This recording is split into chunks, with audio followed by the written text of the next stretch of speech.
Bookstore Girl, written by spacedinosaurkid and read for you by Eleanor Elizabeth. Summary: in which Wanda works at a bookshop and Natasha wants to love someone. The door chimed open, and Natasha walked into the small bookshop. Wanda didn't bother looking up from what she was reading, spitting out the mantra she was told to say whenever a customer walked in. "Welcome to Moonshine Bookstore. Can I help you with anything?" "Yeah, I need something good to read. Any recommendations?" Wanda's eyes finally looked up from the book, only to be met with the most beautiful green eyes she'd ever seen. What? "Book suggestions?" Nat said with a slight smirk. "Right. Books. Yeah, is there anything in particular you like to read? Like romance, or fantasy, or romance? Preferably gay, though any romance will do," Natasha cut her off. Wanda's heart started to beat faster. "Gay? Got it! Have you read These Witches Don't Burn?" "No. What's it about?" It's about this girl who's a witch and she falls in love with someone else, but there's someone hunting down witches and trying to kill her, and it's really gay." She handed it to the green-eyed woman, their hands accidentally brushing against each other. Wanda flushed bright red, immediately retracting her hand. "Oh, awesome. I'll buy it." "What?" Wanda responded, her mind still reeling from the touch. "The book? I'll get it." "Oh, right, the book. Sorry, that will be $5.57. Your eyes are really pretty," Wanda blurted out, finding herself lost in the eyes of the woman yet again. "Oh my god, I'm so sorry. I swear I didn't mean it. It was a mistake. I'm so sorry." "So you don't think my eyes are really pretty?" Natasha cut her off, smirking a bit as she raised one of her eyebrows. "What? No, I mean, it's just that—" "I'm kidding. I'll see you later." Natasha's eyes flickered down to the name tag pinned to her shirt. "Wanda?" Wanda's heart definitely did not flutter at how her name sounded coming from the other woman. "Wow, you really put the pan in gay panic ones." Wanda yelped, throwing a book directly at Pietro's head. "Ouch, sis. Was that really necessary?"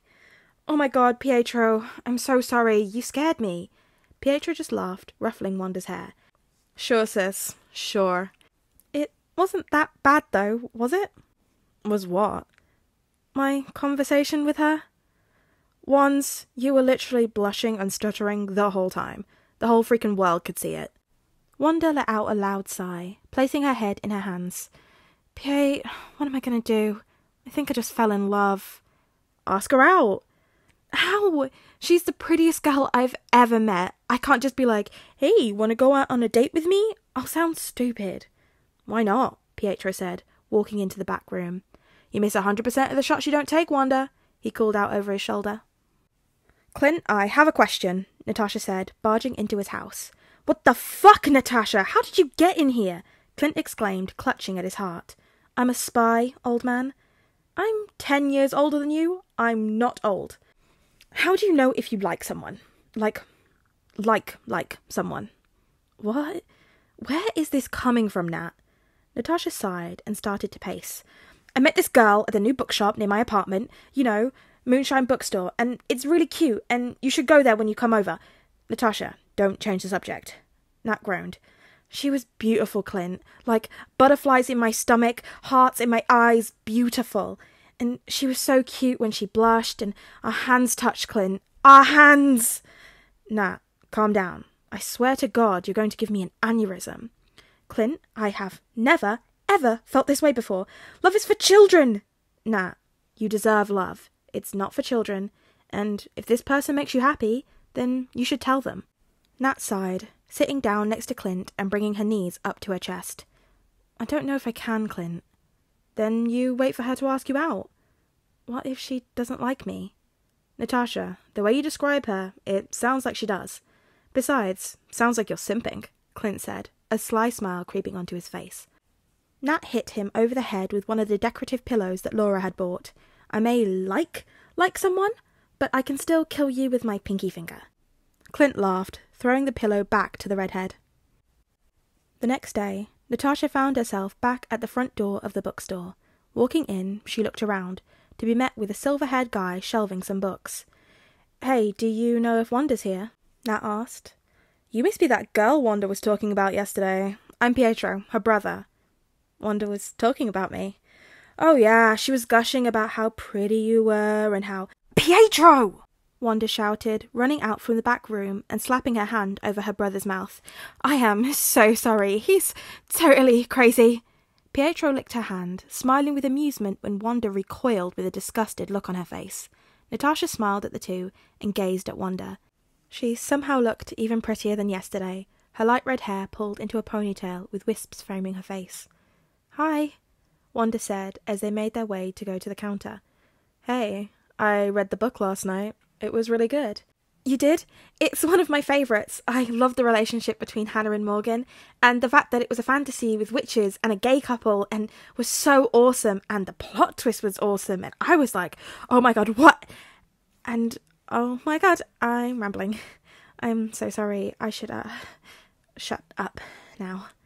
Nat smiled at how excited the girl got talking about the book. Don't worry, I thought your rambling was cute. Wanda opened and closed her mouth like a fish. What? Natasha let out a sort of giggle that made Wanda's heart soar.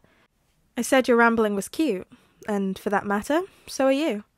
Wanda immediately flushed at the fact that her crush called her cute, and she started to babble out nonsense. What? Oh my god, hey, wait, I'm sorry, Wanda. Wanda looked up from the floor. You're rambling. Oh lord, not again. I'm so sorry. I still think it was cute when you got all flustered. Wanda blushed even harder, and she was pretty sure that she looked like a tomato. Can I, get your number, please? Obviously not if you don't want to give it to me. I totally get if I read this wrong. Oh my god, I probably totally read this wrong, and now I'm making a fool of myself, and I am so sorry. Natasha grabbed her hand and pulled a pen out from her pocket, taking the cap off with her teeth, before writing her number on Wanda's arm. 212-970-4133. Call me. She let go of Wanda's hand before sauntering out of the door. Wanda stood there in shock before she started to squeal, and Pietro came running out. Is everything okay? I just got her number, the cute girl's number. I think I'm going to faint. Natasha hurried out of the bookstore, surprised by her own actions. She whipped out her phone and dialed Clint's number, waiting for it to ring. Hello? Clint, I just gave her my number. She asked for it, and I just took her hand, and her asking was so soft, Clint. Natasha, what are you talking about? The girl, last night, the one that's beautiful, she asked for my number, Clint, and I think I'm going to have a heart attack, and my chest feels all warm and fuzzy. Nat, that's love. You're in love.